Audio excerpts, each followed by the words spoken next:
தமிழக முதலமைச்சராக பொறுப்பேற்றது முதலே மக்கள் நலத்திட்டங்களில் அதிரடி காட்டி வரும் ஜோசப் விஜய் இப்போது ஒரு மிக முக்கியமான அறிவிப்பை வெளியிட்டு ஒட்டுமொத்த தமிழகத்தின் கவனத்தையும் ஈர்த்துள்ளார்.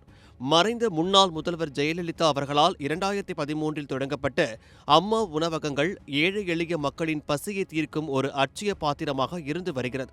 ஆனால் கடந்த சில ஆண்டுகளாக இந்த உணவகங்களில் உணவின் தரம் குறைந்திருப்பதாகவும் சமையல் உபகரணங்கள் பழுதடைந்து இருப்பதாகவும் முதல்வரின் கவனத்திற்கு புகார்கள் சென்றன.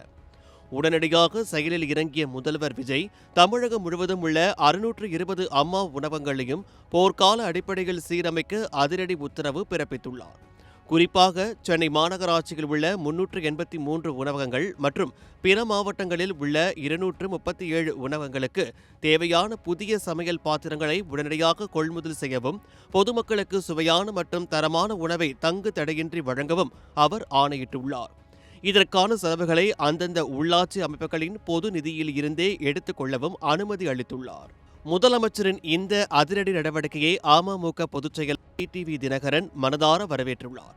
இதுகுறித்து அவர் வெளியிட்டுள்ள பதிவில், அம்மா உணவகங்களின் அவசியத்தை உணர்ந்து முதலமைச்சர் விஜய் எடுத்திருக்கும் இந்த முடிவு பாராட்டுக்குரியது என்று தெரிவித்துள்ளார்.